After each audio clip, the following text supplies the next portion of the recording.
The elders say, what was done to us will touch us for 7 generations.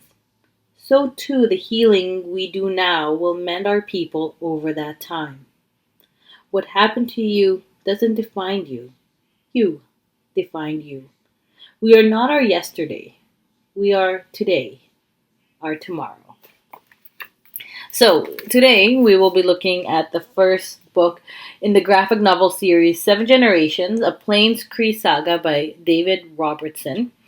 And for the teachers out there, I'll give you my input on how you could use this book to integrate Indigenous perspective across the curriculum.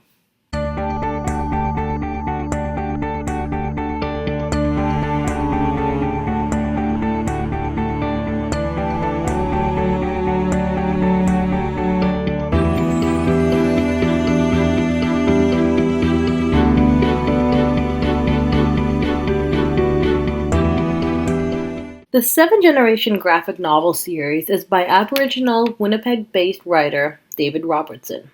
He believes that education could be used as a tool to combat racism and sexism, and he has authored other well-known books, The Life of Helen Betty Osborne and Sugar Falls, to just name a few. Illustrator Scott Henderson is a graduate of University of Manitoba School of Art. His work has been featured in World War II webcomics For Valor, as well as sci-fi fantasy comic The Book of Era. The 7 Generation graphic novel series consists of 4 short stories entitled Stone, Scars, End Begins, and The Pack. These stories look at the sensitive issues of the residential school era and the emotional ramification it has generations later. Combining 2 parallel storylines that take place in both the present time and the 19th century, this thought-provoking graphic novel addresses issues of the family unit, community, and spirituality. In the beginning of the story, we see Edwin Blackbird being rushed to the hospital after his attempted suicide. His mother is with him at the hospital once he wakes up and tells him a story of his ancestors. This is where the story breaks up and we learn about the story of Stone, Edwin's 19th century grandfather. Embarking on his journey to manhood, Stone goes on a vision quest in which he gets a glimpse of his past, present, and future. During his solitary quest, he trips over a stone in the shape of an eagle. This rock is made into a necklace, and as we will see later, this necklace is passed down throughout the generations. After his vision quest, Stone marries his childhood sweetheart and begins his adult life. The storyline then parallels both the past and the present as the reader compares the death of Bear, Stone's brother, to Edwin wanting death to come for himself. In the rest of the story, we learn of Stone's journey in reconciling the wrong through traditional ceremony and family.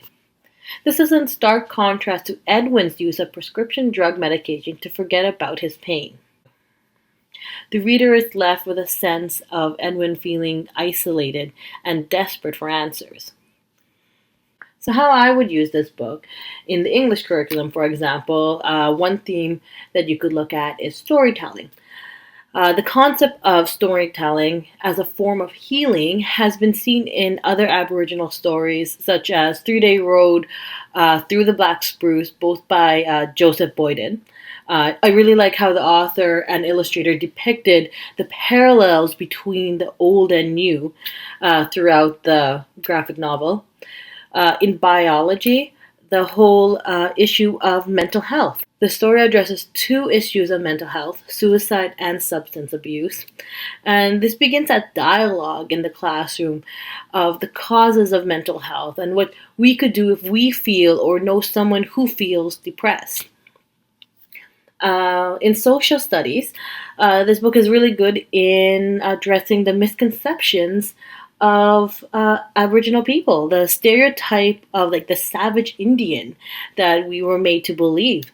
We learn of the realities of how the family unit has always been central in the Indigenous culture. So this ends part 1 of 3 of my review. If you're interested in hearing more, 7 Generations, A Plains Cree Saga, click add the links below for my part 2, looking at scars.